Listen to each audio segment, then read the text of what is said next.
Hey everyone, I'm here to show you another pistol review today.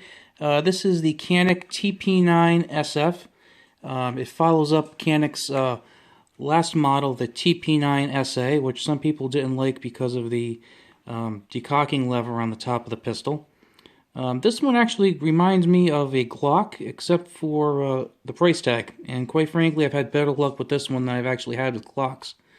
But that's another story for another day.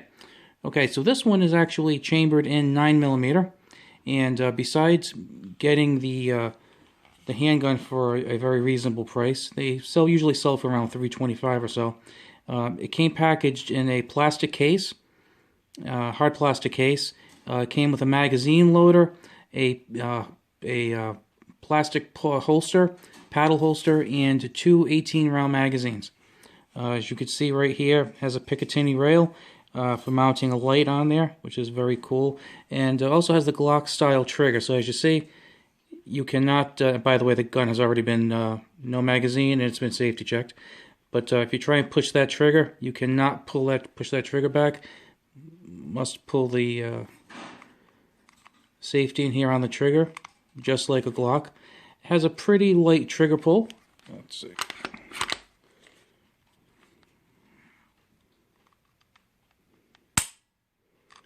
Very crisp. Now, I haven't had a chance to use this that much. I took it to the range the other day, shot about 100 rounds, no problems, no malfunctions. I found it to be as accurate as a gun can be in my hands, so I was pretty happy with it. Now, here is the holster that it came with. Very nice holster. I like it anyway, and fits perfectly in here. Very cool, as you can see, locks positively. Now, another thing I like about this gun, came with two magazines. Sometimes they're a little stingy, only has one. These are made by Mekgar, so I'm not going to have any worries about them breaking or having spring problems, because it's a pretty good company, I find. Now, as you can see, they're labeled on the back up to 18 rounds. Because of the times we live in, I also took it upon myself to pick up a few extra magazines. Now, these magazines are the 20-round versions. Picked up a few of these. And if you want to pick these up, these are actually about $25, $26 a piece for the 18 rounds. I'm finding that the 20 rounds sell for approximately $31, $32 a piece. Occasionally a little bit less, sometimes a little more. And they're actually the identical magazine to the 18 rounds, as you can tell. As a matter of fact, they're both labeled 18. The only difference is there's an extended plate at the bottom, so that gives you the extra 2 rounds you need. And like I said, they were no problem. The only thing I would warn you about is if you live in a state that allows you to have more than 10 rounds in your magazine, a lot of the Canik pistols are shipping with 10-round magazines, so make sure you're really careful when you're ordering it if you purchase it online or buy it in person, because some of them do have 10-round magazines. As a matter of fact, I live in a state that does not restrict magazine capacity, and it originally came with two 10-round magazines, and I was able to negotiate my way up to having them sub out the two 10s for two 18s. So that was nice, because you don't want 10-round magazines if you don't have to. And let's see here. Another thing I love about this gun is the takedown is very, very easy. And kind of reminds you of a Beretta PX4 Storm. Just pull these two levers down. Slide comes right off. And as you can see there, it's pretty cut and dry. We have the barrel there, guide rod, recoil spring. Easy as can be to strip in the field. And then all you do is just pull this back, rack the slide, and you're good. Very cool. The sights, also pretty good there.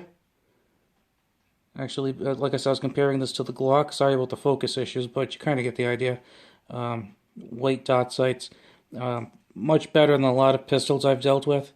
And as you can see right here, we have the chamber indicator right there, the red dot.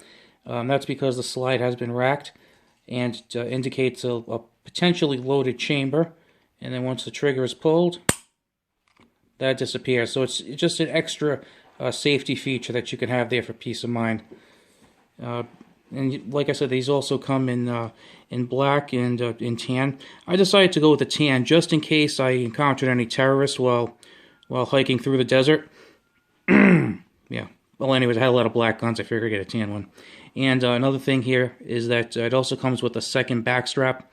This one was the one that came right from the factory, and I thought it was pretty good. And you get some texturing in there, so you know it gives a nice grip. And then the other good thing is, no matter which magazine you have, whether you have the standard capacity 18 in there or the 20, I mean, you get a nice grip. I have decent-sized hands, and sometimes my pinky will be flying off into space, but there's plenty of room here. And it also has a nice recessed area here for you to put your thumb, and it just fits very, very well. And here's a 20-round magazine in there. It gives you even a little bit more room.